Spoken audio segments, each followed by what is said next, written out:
20টি বিন্দু দিয়ে কতগুলো চতুর্ভুজ গঠন করা যায়।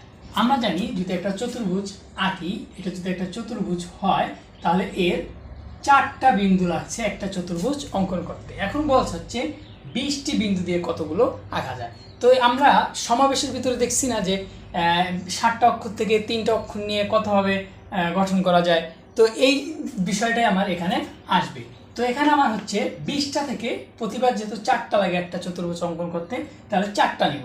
তাহলে লিখতে পারি আমরা সমাবেশের অনুযায়ী BC4, অর্থাৎ 20টা থেকে 4টা করে নিয়ে চতুর্ভুজ গঠন করতে হবে। তাহলে এটাকে আমরা লিখতে পারি 20 × 19 × 18 × 17, নিচে হচ্ছে 4 × 3 × 2 × 1।